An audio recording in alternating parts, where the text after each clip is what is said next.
Her in Lisbon, Connecticut, on a street called Round Hill Court, just off of Route 12.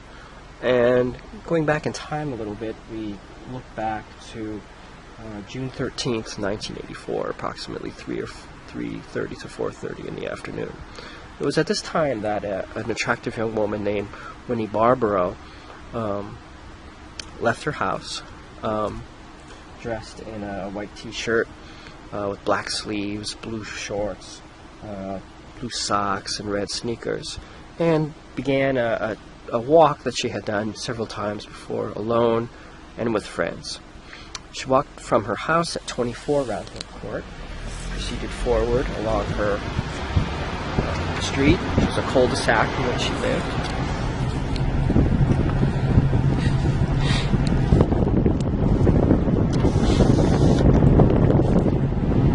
And at the top of the street is Route 12, a very busy intersection with a lot of traffic that goes right into Jewett City, Griswold. This is Route 12 right here. You can see that we are on Round Hill Court. And Miss Baribeault must have crossed the street at some point. I'll tell you why that's evident in a minute. And she walked in this direction, general direction, towards the store. That was the last time anyone officially had seen her, at least until police began to investigate the incident.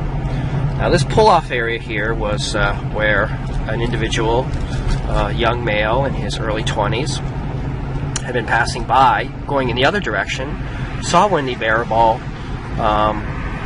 decided to pull over on this area, park his car, and get out. He was dressed very nicely. He was in a three-piece suit. Very tall individual, but thin, very lanky. Not a type of person who you would construe as much of a threat. He parked his 1983 blue Toyota in approximately the position that we had here, and got out of the car and began to follow the girl. So let's proceed on that walk. Now we follow in the footsteps of Miss Baribeault in her last, moments of her life as she traveled down Route 12. There's a sidewalk on either side. There's a small little breakdown lane in which she could have traveled.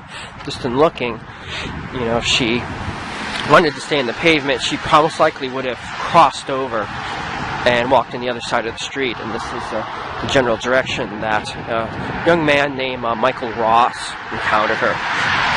Michael Ross was a salesman. He worked for Prudential out of Norwich. He graduated from Cornell University back in about 1981.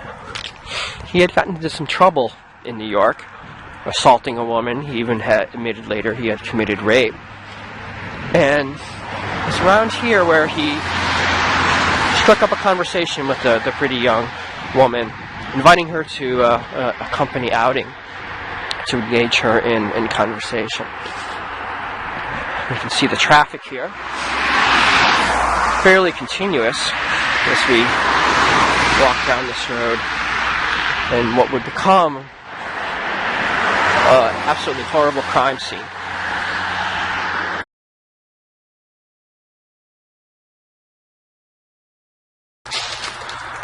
At some point during their conversation, Michael Ross grabbed hold of the young girl, pulled her into the woods.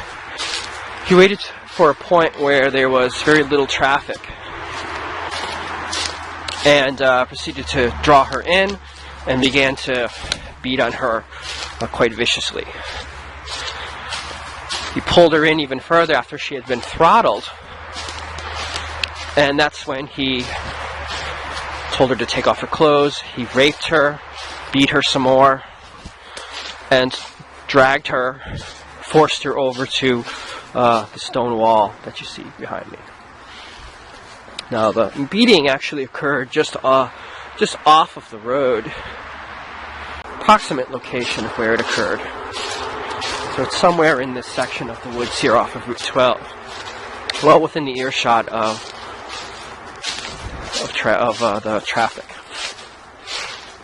So after she was beaten and raped, Half naked, she was dragged over to the stone wall, and that's when Michael Ross strangled her. Her body was naked from the waist up. Ross covered her remains with portions of the wall and left her here for dead. He walked over to his car and fled the scene. It was an impulse killing in that he had just passed her by in the road, but this was something that had reoccurred several times of his life, where he had just run into victims. Victims had, just kind of crossed his path, and during the course of those random encounters, he had lost control and consumed in rage. Sexual sadism is what he called it. Decided to act and commit the murder. Now, Miss Baribeault was missing for about 3 days. Her family offered a $1,000 reward for her, for her well-being, her return, for any information leading to the arrest of the person who did it. But there was a firefighter who, among hundreds of individuals searching for the young girl, who would actually find her body amongst the stone wall. The stone wall actually crisscrosses both sides here. It forms almost like a T. So this makes it a little difficult to pinpoint the position of attack, where she was raped and where she was murdered. Judging from, the BBC did a fantastic video from which we'll hear some of the audio. We can somewhat pinpoint the location, and judging from that video and the location that the detective points out, it would seem to be somewhere in this location over here. That's my educated guess. You can see the moss and the trees here. So judging from that beating, actually, she would have been pulled just off the road. And anywhere along this wall here, perhaps in that little corner there, is where she was deposited. But I think the rape and the assault, she was dragged from the road over into this dark patch of area here. In the video, it really looks like the detective is facing towards this direction here. You can see my finger pop up here. So let's hear about the murder in the words of the detective, Michael Malchuk, and Michael Ross himself.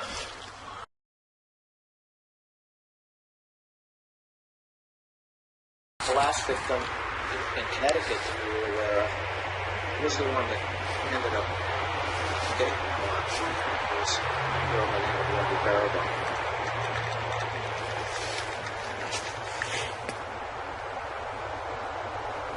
He was traveling home, going in the same direction in his car as she was walking on a heavily traveled highway on a summer afternoon about 4 o'clock, and he saw her walking, and he swerved his car into a small rest area and jumped out of his car and started talking to her and walked along with her, trying to convince her to go to a company picnic.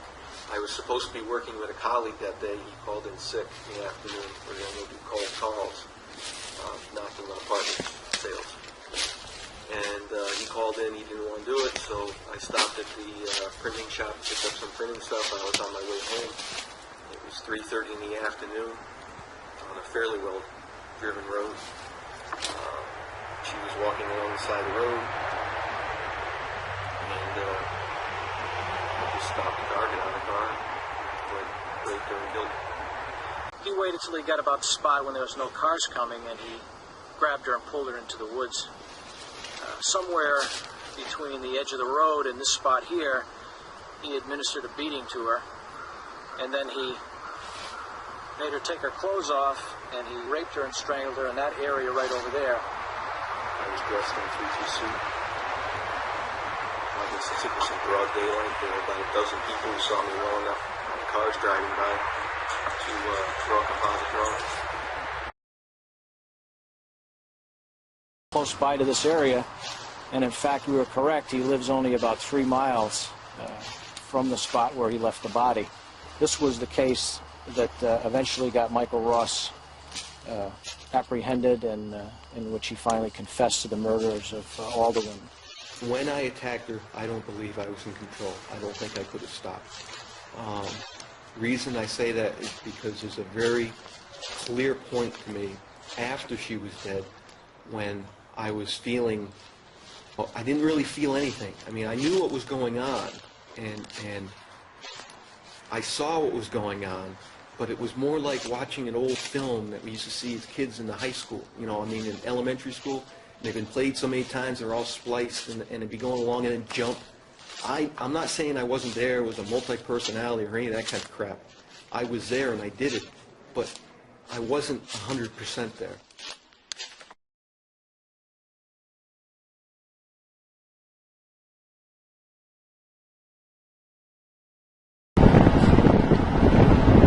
Michael Ross fled the murder scene and headed north on Route 12 toward his house, which was located on North Main Street. A street that's about 3 miles from Brown Hill Court. He lived extremely close to where his victim and her family lived. So it was definitely, as the police would come to understand, the murder of Wendy Baribeault was very much a act of will, an act of unrestrained sadism.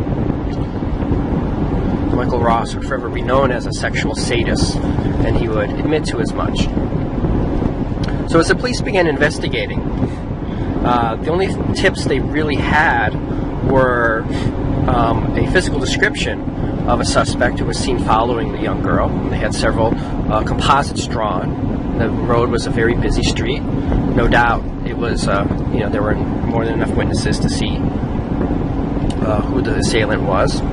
They also got a good description of his car, a blue Toyota, and that was the tip that the detectives went on. Michael Melchick of the state police Michael Malchek. He immediately and looked into DMV records of blue Toyotas in the area and of people who may have such a car and live nearby. They really believed that this killer had acted in his own backyard.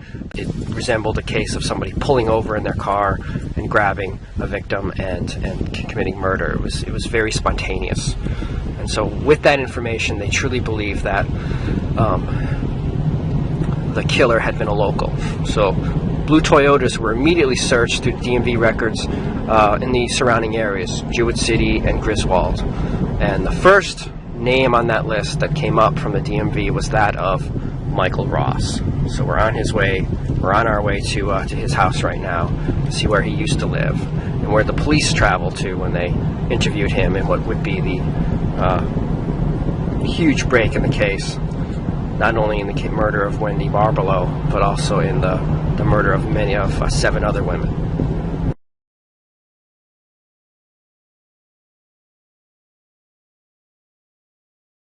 He's the most nondescript person. He's very non-threatening.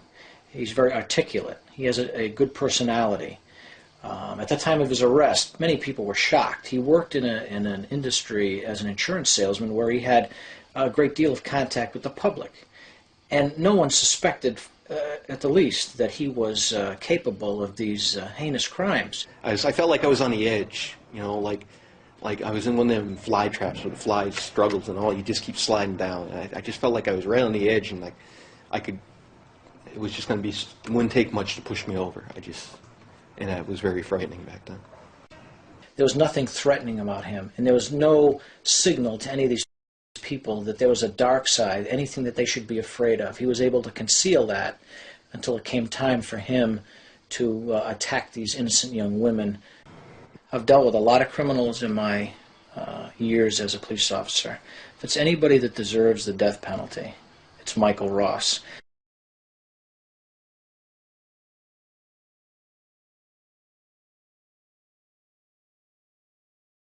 There's nothing they could have said or done. It was me, it wasn't them. They were dead as soon as I saw them, I think.